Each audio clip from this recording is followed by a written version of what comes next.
Está con nosotros el docente teólogo de la Universidad Antonio Ruiz de Montoya, Edwin Vázquez Guerci. Además, ¿cómo le digo? A ver, padre, sacerdote. Está bien, sí, Edwin o padre, está bien. Padre, está bien, bienvenido, muchas gracias por estar con nosotros, un placer. Gracias, José. A ver, ayúdenos en todo caso, padre, a poder reflexionar sobre esta fecha tan importante para la Iglesia Católica. Ayúdenos a reflexionar sobre este momento, sobre lo que pasó Cristo, lo que recordamos hoy, el Calvario de Cristo en la cruz, ¿no es cierto? Vamos a ir recordando por partes lo que significa toda esta fecha de Viernes Santo. ¿Por dónde debemos empezar a recordar? ¿Por dónde debemos empezar la reflexión de hoy? Yo comenzaría por el evento de ayer, el inicio del Tríduo Pascual, jueves, viernes y sábado santos. Son llamados el Tríduo Pascual, los 3 días centrales del misterio de la muerte de Cristo. Ayer entonces, con el lavado de los pies y la última cena, recibimos el mensaje del amor de Cristo que se manifiesta de manera plena en su entrega por la humanidad en la cruz, que es el día de hoy. Es el Viernes Santo de la muerte de Cristo, y que terminará pues con la resurrección gloriosa en la celebración de mañana por la noche y el domingo, propiamente el domingo de resurrección. Pero el día de hoy es el día central del misterio de la pasión de Cristo. ¿Cómo es posible que Dios, hecho hombre en Jesús, muera? Esa es una pregunta que muchas personas se han hecho a lo largo de los siglos. Y es el misterio de la religión católica, de la religión cristiana, que es Dios que se encarna, que se hace un ser humano y comparte con nosotros toda nuestra realidad y nuestra condición humana, dice la teología y la doctrina, igual en todo al hombre menos en el pecado. Yo hoy reflexionaba con mis hijos. Yo tengo la buena costumbre, gracias a la enseñanza de mi madre, de en las mañanas, en el desayuno, el almuerzo, a la hora que nos sentamos a la mesa con la familia, dar gracias, ¿no es cierto? Y hoy dábamos gracias con mis 2 hijos con los quienes compartí el desayuno. Tengo uno de 11 y uno de 7.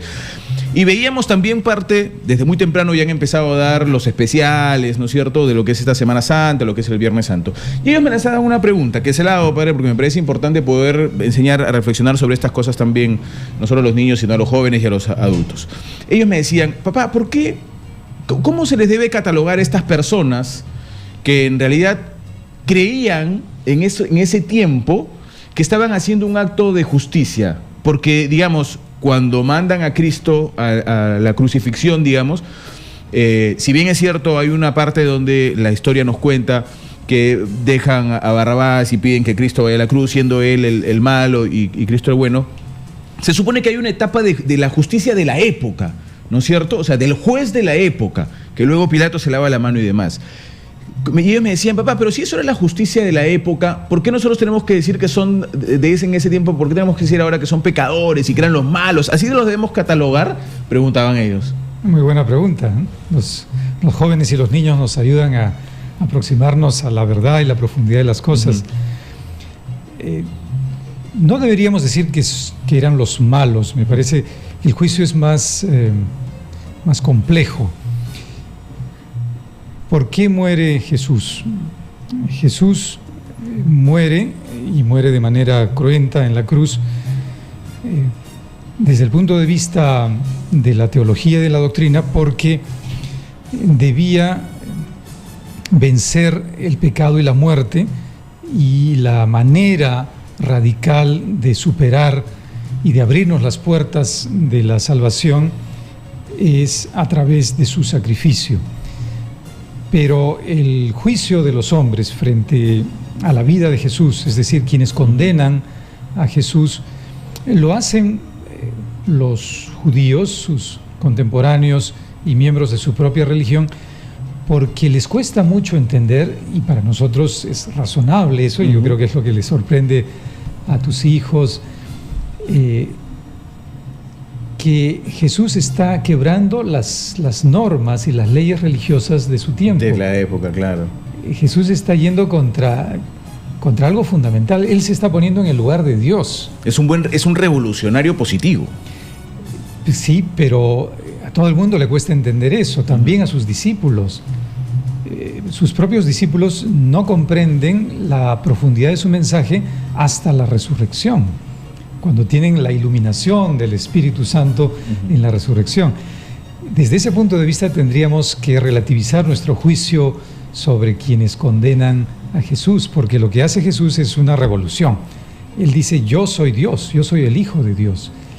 Y esto es una blasfemia para la religión judía, y desde el punto de vista religioso lo matan por eso, por ponerse en el lugar de Dios, de Yahvé, el único. Claro, lo matan por hacer lo correcto, pero ellos no se daban cuenta. Sí, pero luego tendríamos que ser un poco más críticos y decir que la crítica de Jesús, por otro lado, frente a la religión de su tiempo, a su propia religión, que es la religión judía, Jesús fue un judío, es que los líderes religiosos están manipulando la religión a su favor y le están poniendo al pueblo cargas pesadas que ellos no están dispuestos a llevar. Esa es una crítica muy fuerte y muy directa de Jesús, y que es válida para hoy y para todas las religiones. Cuando los seres humanos manipulamos la religión, manipulamos a Dios mismo, quizá, en nombre de privilegios propios, etcétera. Y es una crítica válida para hoy, después de 20 siglos. Claro, hay una etapa en la historia que cuenta que Cristo ve en la puerta de la iglesia cómo lo habían convertido en todo un mercado, ¿no? Y él dice: se están aprovechando y la casa de Dios no puede ser un mercado. Y manda a retirar, bueno, no manda, él mismo hace que retiren todo este comercio de ese lugar, ¿no? También eso nos ayuda a reflexionar en situaciones como la que vivimos hoy. Sí, y el Papa Francisco es claro al respecto e insiste en la simpleza, en la verdad, en la transparencia que debe tener el mensaje religioso, que no debe ser motivo de enriquecimiento para nadie. Sin duda, la religión no puede ser un instrumento de enriquecimiento, ¿no? Y esa debe ser una autocrítica, yo creo que de todos, ¿no? En la Iglesia Católica, en otras confesiones religiosas, lo cual no quita que las personas que dedican su vida al ministerio, al servicio, como los sacerdotes, los religiosos, etcétera, pues tengan una fuente de ingreso para vivir, ¿no? Que debería salir de la propia comunidad cristiana, que debería idealmente sostener las vidas de las personas que trabajan para la comunidad, ¿no? Claro, por ejemplo, el comercio religioso. Exacto, ¿no? El Papa Francisco, que ha causado, ya que usted lo menciona, es importante hablar de él y de lo que él está haciendo también en fechas como esta de reflexión, llamado el Papa de la Humildad, nos ha mostrado una enseñanza. Yo creo que el Papa Francisco, junto a Juan Pablo II, tal vez sean dos de los religiosos que han tenido mayor acercamiento, creo yo, con un sector importantísimo del mundo, que los escucha y ve en ellos un reflejo diferente, ¿no es cierto? El Papa Francisco, un hombre que decidió, por ejemplo, no usar el tradicional anillo de oro porque él quería dar una demostración, o no sentarse perdóname el nombre, no me acuerdo en este momento, porque tiene un nombre especial en ese mueble que utilizan, ¿no es cierto?, los sumos pontífices. Él decidió que sea uno más humilde porque él era el Papa humilde. Yo creo que esto nos ayuda a reflexionar también sobre lo que es el comportamiento de la Iglesia, sobre lo que es la demostración de Cristo en su momento, de que no se debía ver la Iglesia como un tema dinerario. O sea, dale al César lo que es del César y dale a Dios lo que es de Dios. Sí, es una persona humilde, no está impostando. El Papa Francisco, su santidad el Papa Francisco, tiene una historia personal de sencillez. Siendo obispo de Buenos Aires, arzobispo de Buenos Aires, iba en el metro al trabajo. Dicen los que lo conocen que de pronto cocinaba sus propios alimentos muchas veces. Es algo espontáneo en él, no es impostado, pero es verdad, él ha querido hacer gestos impactantes que reflejan una verdad. Él busca la sencillez y es un mérito de su parte. Y lo ha acercado más a la población, ¿no? Sí, Sí, porque además yo creo que es un buen comunicador y sabe proyectar algunos gestos que tienen impacto en la población. Pero además yo creo que es natural en él, porque eso le viene de su condición de pastor, de haber sido párroco, de haber estado al frente de una iglesia como obispo, como pastor. Sabe llegar a la gente, se interesa verdaderamente en las personas. Para mí el gesto más elocuente fue la primera misa que celebró en el Vaticano, en una pequeña capilla dentro del Vaticano, para los trabajadores del Vaticano. Terminada la Eucaristía, se paró en la puerta como un buen párroco a saludar a todas las personas y preguntarles quién eres tú, cuál es tu nombre. Eso es lo que hace un buen pastor, se interesa por las personas, conoce su nombre, como dice el Evangelio de Juan. Y es un reflejo de lo que Cristo enseñó, ¿no es cierto? En sus recorridos, Cristo se acercaba al leproso a curarlo, a curar a los ciegos. Cristo no se alejaba de la población, Cristo se acercaba a los más humildes, se podía acercar como al más humilde o al más poderoso, y para Cristo era una igualdad horizontal, ¿no es cierto? Y creo que eso es un gran reflejo que hoy la Iglesia debería acercar más, y creo que con el Papa Francisco se está haciendo, ¿no? Sí, eso es evidente, ¿no? Jesús fue un hombre entregado a la gente, al servicio, y le dolía el sufrimiento de los demás. Tenía compasión, y dicen que esa palabra tiene relación con nuestros intestinos, ¿no? Cuando alguien se compadece, le duele algo dentro en las tripas, ¿no? En los intestinos. Ese es el origen de la palabra. Jesús se compadecía, sentía el sufrimiento de los demás. Y sí, debemos darle gracias a Dios porque el Papa Francisco quiere mostrar con más claridad que la Iglesia debe salir a las periferias, dice el Papa Francisco. Esa es una de sus frases más conocidas: salir a las periferias. La Iglesia, los agentes pastorales deben ponerse allí donde la gente sufre, donde hay más necesidad. Y es un llamado para los cristianos, los católicos en particular, de dejar la comodidad de pronto y estar en contacto con las personas más necesitadas. Ahora, mucha gente seguramente estará esperando, como es tradicional, padre Edwin Vázquez, que le hablemos un poco sobre las 7 palabras, ¿no es cierto? Forma parte del análisis de la tradición hoy Viernes Santo, y le pido que lo hagamos con usted. Cristo ya en la cruz emite 7 palabras, da 7 palabras que han quedado marcadas y reflejadas con un sentimiento y un significado especial. Padre, perdónanos porque no saben lo que hacen. Fue la primera palabra en Cristo, como diciendo, me están haciendo daño, pero perdónalos, Padre, ¿no? Ellos no saben lo que hacen. El perdón. Qué difícil es perdonar a quienes nos ofenden o nos causan un daño. Jesús, que vive el sufrimiento y el desprecio, porque no es solamente el sufrimiento físico, que ya es mucho decir, porque la cruz no fue un paseo. Sí, claro, ni el recorrido hacia ahí tampoco. Por supuesto, lo que vemos en la cruz es un hombre torturado. A punto de morir. Pero es también el sufrimiento emocional, el sufrimiento espiritual. Jesús se siente abandonado de sus discípulos, y entonces el perdón que Jesús dirige es, sí, a quienes lo condenan y lo torturan, los soldados romanos, los líderes religiosos judíos, pero es también hacia sus discípulos que lo han abandonado. Él no los ve. ¿Dónde están? Claro. Han desaparecido. Solamente cerca su madre, las otras mujeres y Juan, el más joven. Los demás desaparecen. Entonces, perdónalos porque no saben lo que hacen. Es una palabra que nace del sufrimiento de Jesús y se dirige a quienes lo torturan y lo condenan, y es una palabra que nos enseña y nos invita al perdón. Nosotros también debemos perdonar, y perdonar nos hace más humanos. Pero les cuesta mucho perdonar de verdad. Sí, claro que cuesta mucho, porque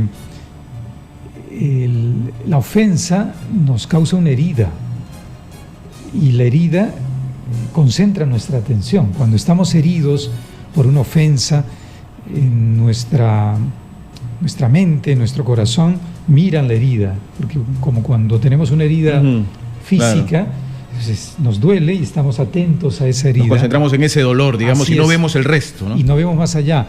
Lo mismo cuando tenemos una herida por una ofensa, por alguien que nos ha ofendido profundamente, toda nuestra atención está puesta en ese sufrimiento, en esa ofensa, y nuestro ego, nuestro amor propio va allí. Y hay que hacer un esfuerzo para salir de nosotros e ir más allá. Jesús dijo también: yo te aseguro, hoy estarás conmigo en el paraíso. ¿A quién le dice eso Jesús? Hoy estarás conmigo en el paraíso. Al buen ladrón. Al buen ladrón que estaba crucificado junto a él. Sí, claro. Qué interesante, ¿no? Que la tradición haya llamado a este personaje el buen ladrón. Sí, bueno. Nosotros no seríamos capaces de llamar a los marcas los buenos marcas, ¿no? Pero digamos que es el buen ladrón porque él reflexiona al último, ¿no es cierto? Y le pide a Cristo que lo ayude cuando llegue a su reino, ¿no? Es como el momento culminante, ¿no? El momento final en que es posible encontrar el perdón, es posible salvarse. Es posible encontrar una salida hasta en el último minuto, lo que no pasó con Perú anoche, ¿no? En el fútbol. Pero yo creo que el mensaje del buen ladrón es que el cambio es posible, que hay salvación, que las personas... El Viernes Santo es bien interesante porque las personas que experimentan el sinsentido de la vida, vamos a suponer, ¿no? Personas que están perdidas en el fondo del pozo de la droga, gente en la cárcel que está haciendo un mea culpa de pronto por los crímenes que ha cometido, etcétera, etcétera. Grandes criminales. En el Viernes Santo hay esa posibilidad de decir: para mí también hay salvación, pero en mi libertad yo tengo que dar ese paso, porque Dios no puede imponerme la salvación. Me invita en la pasión de Cristo a acoger la salvación, pero soy yo quien tiene que acoger, aceptar y dar ese paso. Claro, solamente para recordar brevemente esta parte que usted nos estaba narrando, padre, Cristo es crucificado junto a dos ladrones, ¿no? Mejor dicho, al medio de dos ladrones. Uno de ellos le increpa y le dice: si tú eres el rey de los judíos, sálvate pues, ¿no? Y el otro ladrón más bien reflexiona y le dice: nosotros sí tenemos que estar aquí porque hemos pecado, esto es justicia, pero en el caso de él no. Y le dice más bien: cuando llegues a tu reino, acuérdate de mí. Y es cuando Cristo le responde, ¿no? Estoy bien en la historia, sí, en la historia religiosa. Y en la tercera palabra dice: mujer, ahí tienes a tu hijo, hijo, ahí tienes a tu madre. Es muy bella esa frase porque Jesús, por un lado, quiere compartir de una manera más íntima con las personas que ama, su madre, el discípulo, él mismo se llama así, ¿no? El discípulo amado. Juan se llama a sí mismo el discípulo amado en su evangelio. Quiere compartir en la intimidad su dolor, su sufrimiento, algo tan personal, tan íntimo. Quiere compartirlo dirigiéndose a su madre y a Juan. ¿Y quién es su madre y quién es Juan? Son personas cercanas a Jesús, pero en ellos, en la Santísima Virgen y en Juan, estamos también nosotros. A través de ellos, Jesús quiere compartir con nosotros la intimidad de su sufrimiento, algo tan personal que los creyentes, las personas captan muy bien, yo creo, entre nosotros, en la procesión del Señor de los Milagros, en las procesiones del Viernes Santo, como la del Santo Sepulcro. Nosotros nos acercamos al Señor, a Jesús, con nuestra carga de necesidades, nuestra lista de peticiones, y cuando lo vemos sufriente en la cruz, cambiamos y lo acompañamos. Nos hacemos solidarios con Jesús. Vamos con nuestra lista de pedidos, pero dejamos a un lado esa lista y nos condolemos con el Señor en su pasión. Esto es muy bonito porque nos pone en una relación muy cercana y muy íntima con Jesús, y ese es uno de los temas importantes de este día, que crecemos en la fe al caminar con Jesús en su pasión. Hoy Viernes Santo estamos un poco escuchando la reflexión del padre Edwin Vázquez, docente de teología de la Universidad de Antonio Ruiz de Montoya, y estamos recordando un poco las 7 palabras de Cristo en la cruz. Y tal vez la cuarta, padre, para muchos hace ver que en ese momento Jesucristo era hombre también. Y a ver, explíquemelo usted, porque muchos sentirían como aquella debilidad que todo hombre puede tener en un momento. Y él dice: Dios mío, ¿por qué me has abandonado? ¿No es cierto? Como, no sé si lanzando un reclamo o cómo debemos interpretar esa parte, padre. Yo creo que tienes toda la razón. Jesús siente en su humanidad, Jesús fue hombre como nosotros, siente el abandono de sus discípulos primero, porque lo dejan solo en su oración en el huerto de Getsemaní, pero luego en la cruz no los ve. ¿Dónde están? Y lo más dramático es que a través de esas palabras Jesús dice por un instante que no siente la presencia de su Padre, la persona, el ser más íntimo, porque en algún momento del Evangelio de Juan Jesús dice: el Padre y yo somos uno. Es decir, la intimidad de Dios en la Santísima Trinidad con el Padre, el Hijo y el Espíritu, que se expresa en ese amor de Dios que siempre es un misterio para nosotros.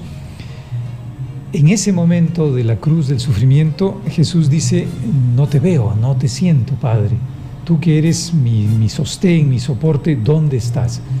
Es la prueba de Jesús. Por un instante, yo creo, voy a decir quizá una cosa fuerte, experimenta el sinsentido de su vida.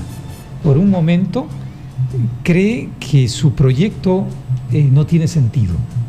¿Para qué ha hecho tanto? ¿Para qué tanto sacrificio? ¿Para qué tanto sacrificio? ¿Dónde está su Padre? ¿Dónde están los discípulos?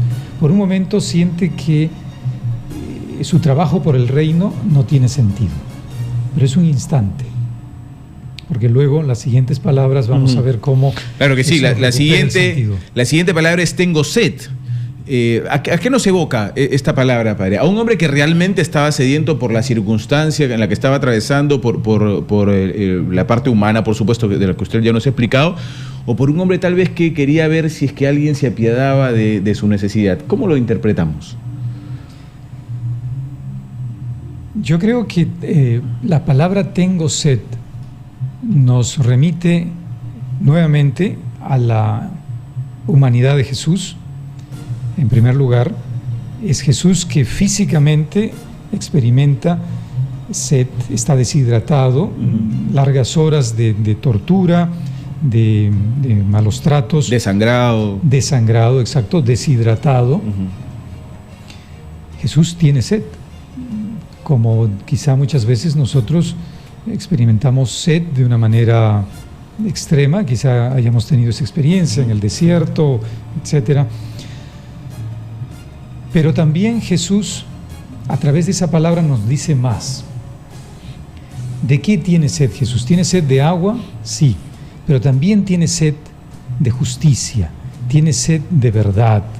Jesús quiere que el mensaje del reino no se pierda, tiene sed de que la verdad del reino llegue a todos, que no se agote allí en el Calvario de la cruz.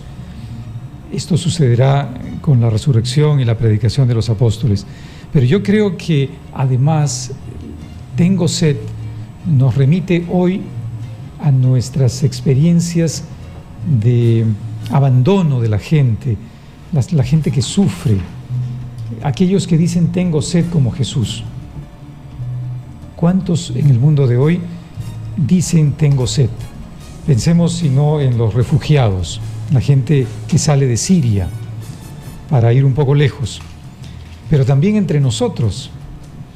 ¿Cuánta gente sufre, los niños desnutridos en nuestro país, o los niños que pasarán frío en Puno en el próximo invierno.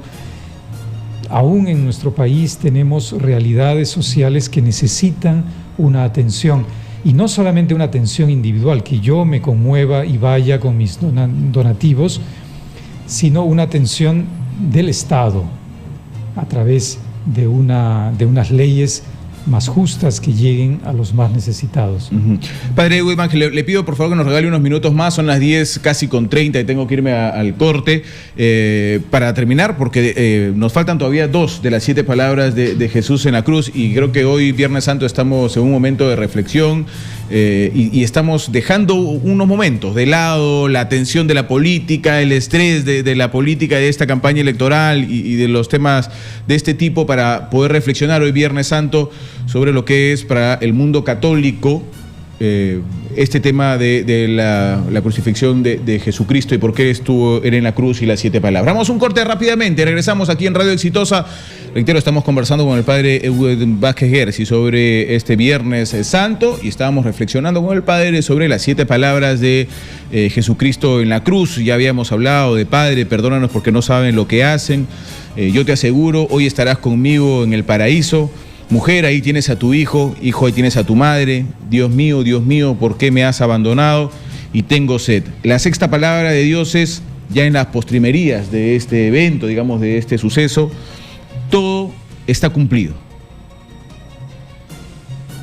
Palabra final que muestra a Jesús mirando su vida como si fuese un flashback, toda su vida en un instante, y por eso decía yo, esperemos hacia el final de las 7 palabras en que Jesús recupera la perspectiva. En ese momento culminante, Jesús puede ver su vida y ver en el horizonte que sí tiene sentido. Y que era su misión, de repente, ¿no? Y que era su misión. Él no sabía exactamente qué iría a pasar, era hombre, ¿no? Es decir, no podía calcular exactamente cada movimiento, porque si no sería una mímica, ¿no? Una burla de la humanidad. Yo voy a saber qué va a suceder en cada instante, entonces, no sé, no hubiera sido verdaderamente hombre. Pero sí él sabía que Dios estaba sosteniendo todo el proyecto del reino, el mensaje de Dios. Y en ese momento culminante puede mirar que su vida y que su esfuerzo y su trabajo valió la pena. Es como tantas veces nos pasa y pasa a las personas que recuperamos la perspectiva, el sentido de las cosas. En ese momento culminante, Jesús, con la compañía de su madre y del apóstol Juan y las otras mujeres, puede ver que la semilla de la palabra de Dios, del reino, va a crecer con su sacrificio, con su sangre, y va a poder dar los frutos que se espera. Y seguimos en ese esfuerzo 2000 años después, y sigue siendo un misterio cómo crece el plan de Dios, el reino de Dios que Cristo ha traído para nosotros, porque debemos decir que al mismo tiempo hay fuerzas que se oponen a este crecimiento del plan de Dios del reino. Hay fuerzas que resisten el avance del bien, de la verdad, y no debemos ser ingenuos al respecto. Y muchas veces esas fuerzas están disimuladas en nuestra propia convivencia como individuos y como sociedad. Así que creo que es una palabra importante porque nos da esperanza, que el plan de Dios, la palabra de Dios, va a cumplir su cometido. Vamos a abrir, por supuesto, los teléfonos también, el 251-9422, 251-9422 y el 467-4499 están a su disposición para que pueda llamar y reflexionar sobre este Viernes Santo. Estamos en una etapa en el programa incluso de reflexión sobre este Viernes Santo. Y la última palabra de Cristo en la cruz es: Padre, en tus manos encomiendo mi espíritu. Ya como la consumación de este hecho, ¿no? Exactamente, es el último momento que ratifica lo anterior, es decir, Jesús expresa con claridad en esta última palabra, y así quiere recoger el dogma cristiano y la tradición, que está muy claro para Jesús que todo lo que Él ha hecho está sostenido por Dios Padre. No es Él solo, Él está cumpliendo la misión que ha recibido del Padre. Padre, en tus manos encomiendo mi espíritu, he cumplido mi tarea. He dado lo mejor de mí. ¿Cuántos podemos decir eso? Muy pocos, tal vez. Sí, pocos o muchos quizá, ¿no? Y yo creo que nos anima esta palabra a decir, nosotros también estamos invitados a decir eso. He cumplido mi misión, he dado lo mejor de mí. Muy bien. Permítame ir con unas llamadas telefónicas, padre. El público está en línea. Hola, buenos días. Buenos días. ¿Cómo estás? Bienvenido a Exitosa. ¿Su nombre y dónde nos llama? Hay una pregunta que siempre he querido hacer. Nunca la contestan bien. Quisiera hacer la pregunta. Fíjese, Jesucristo fue quiso reformar el judaísmo. Y por eso los judíos lo mataron porque lo consideraban blasfemo, etcétera, cosas, ¿no es cierto? Ahora, en la parábola de la mujer cananea, Cristo le dice a la mujer cananea, yo he venido para los hijos de Israel. Inclusive cuando la mujer le insiste, él dice, no, sería como quitarle a los niños para dar a los perros. Ahora, si los judíos lo matan a Cristo por atentar contra sus leyes judías, ¿no? ¿En qué momento, qué parte nosotros podemos interpretar que vino para los no judíos? ¿Por qué viene para salvar a los no judíos? Si él mismo dice, yo solo he venido para las ovejas descarriadas de Israel. Esa es la pregunta. ¿En qué momento podemos interpretar que Cristo vino para salvar a los no judíos? Muy bien. Esa es la pregunta. Gracias por su llamada telefónica. ¿Qué le podemos decir, padre, al oyente? Sí, gracias por la pregunta.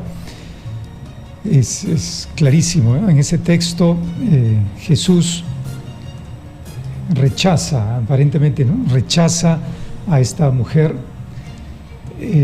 pero el sentido más profundo del texto no es ese. El sentido del texto es que Jesús quiere mostrar la fe de una persona que no es judía, que no está en el ámbito de la religión judía. Por supuesto, Jesús viene para comunicar la buena nueva al pueblo de Israel, porque ahí nace el mensaje de Jesús. Él, como judío, comunica primero a su entorno. ¿Quiénes son los que están a su lado? Pues gente que comparte su fe judía y que puede comprender la existencia de un Dios único. Pero el texto quiere resaltar la fe de una persona que, no siendo de la fe judía, va más allá. Y yo creo que a partir de ahí podemos entender la inquietud de nuestro oyente, que dice, bueno, ¿y en qué momento entonces la fe que trae Jesús, el mensaje de Jesús, es para los no judíos? Precisamente allí, cuando Jesús se encuentra con una persona que no es de la fe judía y expresa más fe que un judío. Muy bien, vamos con más llamadas, padre. Hola, buenos días. Sí, buenos días. Sí, buenos días. Yo le ruego que nos escuche a través de la línea telefónica y no de su radio, porque si no vamos a tener un retraso. A ver, estamos escuchando su llamada telefónica, su pregunta, por favor. Sí, muchas gracias, muy buenos días. En primer lugar, felicitarlos a ustedes por integrar en este día especial, en esta semana, este tipo de temas, que es suma importancia. Y bueno, más que una pregunta, un comentario. Recordemos que en esta Semana Santa que llamamos, no es otra cosa más que recordar la Pascua que celebraba el pueblo de Israel. Y en la costumbre tenía el pueblo de Israel que tenía como costumbre matar un corderito. Y ese corderito, pues dice que el pecador ponía sus manos encima del cordero y simbólicamente traspasaba los pecados al cordero, y ese cordero era ofrecido a través de su sangre en el templo, en el santuario, ¿no? A través de un sacerdote, para el perdón de sus pecados. Pero esto era solamente un símbolo, porque el libro de San Juan, capítulo 1, versículo 29, nos aclara y dice que Juan el Bautista vio venir a Jesús y le dijo: he aquí el Cordero de Dios que quita el pecado del mundo. Es decir, en otras palabras, Jesús mismo cumplió esta simbología personalmente para que hoy nosotros, gracias a ese sacrificio de la muerte de Jesús en la cruz, pongamos nosotros por fe y nuestras manos en Jesús y aceptemos su sangre como perdón de nuestros pecados. Y permítame, por favor, quiero terminar mi intervención leyendo el libro de Isaías, capítulo 53, porque aquí nos aclara acerca de este tema de manera espectacular. Le ruego muy breve para que entre otra llamada, por favor. A ver. Sí, son 3 versículos nada más, porque vamos, leerlos. Dice: fue despreciado y desechado entre los hombres, varón de dolores, experimentado en quebranto y escondimos de él nuestro rostro. Fue menospreciado y no le estimamos. Ciertamente llevó en nuestras enfermedades y sufrió nuestros dolores, y nosotros le tuvimos por azotado, por herido de Dios y abatido. Mas él herido fue por nuestras rebeliones, molido por nuestros pecados.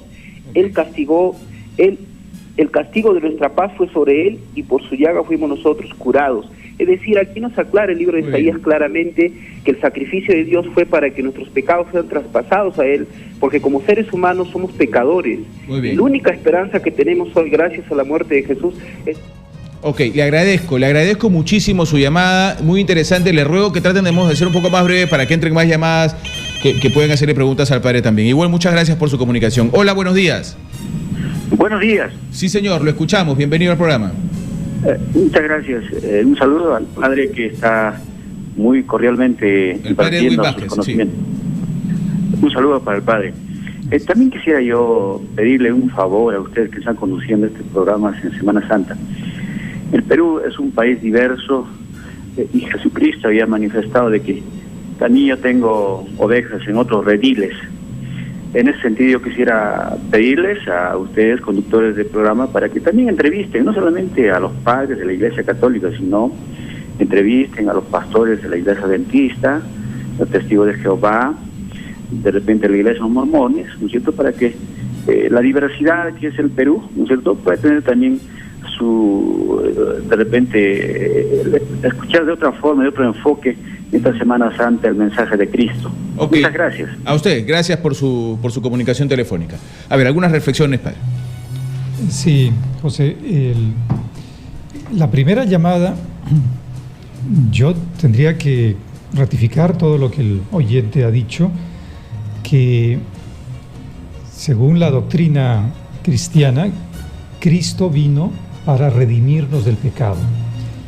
Y es cierto que a veces olvidamos esa parte central, es decir, subrayamos otros aspectos de la vida de Jesús y a veces soslayamos esta parte central. Jesús vino para liberarnos del pecado. ¿Por qué? Porque yo no puedo liberarme a mí mismo del pecado.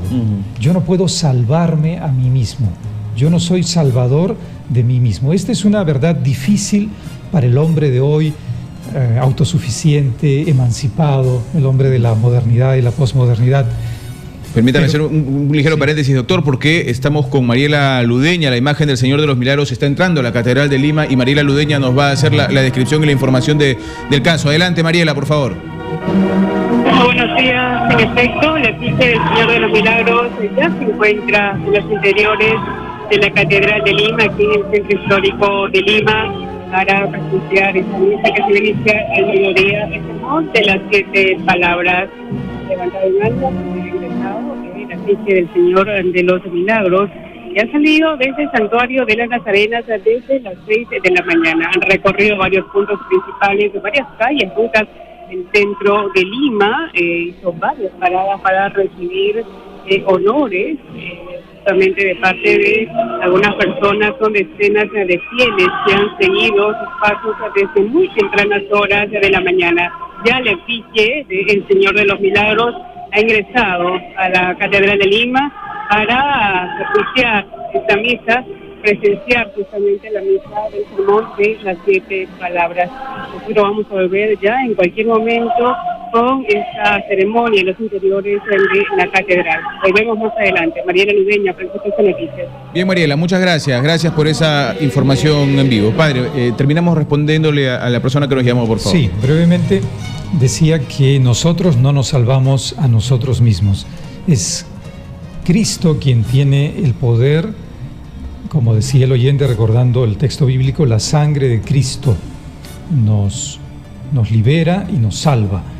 Esa es la confesión cristiana. Nos salva Cristo con su entrega, con su sacrificio. No soy yo quien me salvo a mí mismo.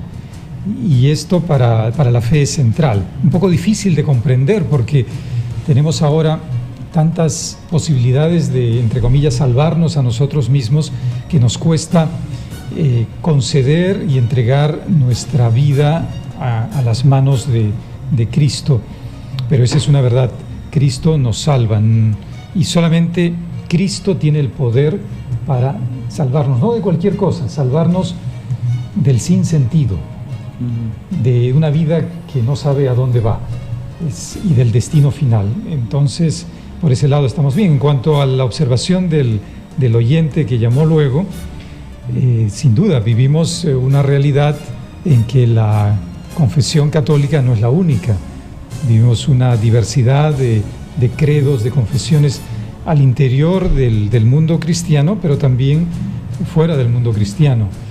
Y la relación entre nosotros debe ser respetuosa y cordial. Y lo importante es que las personas que profesamos una fe religiosa tratemos de vivir a fondo esa fe y que a través de nuestra práctica religiosa comuniquemos la verdad de nuestros principios, de nuestra fe y en definitiva que busquemos el bien y la verdad. Padre, muchísimas gracias por haber estado con nosotros. Realmente nos ha ayudado un poco a reflexionar esta mañana de Viernes Santo sobre lo que se celebra, lo que tenemos que recordar, aquello que tenemos que tener en nuestras mentes y en nuestros corazones de lo que significa este Viernes Santo y junto a ello las 7 palabras de Cristo en la cruz. Muchas gracias, Padre, por estar con nosotros. Muy amable. Gracias a ustedes. Muy bien, el Padre Edwin Bajes Gersi entonces estuvo con nosotros hoy día de Viernes Santo aquí en Radio Exitosa.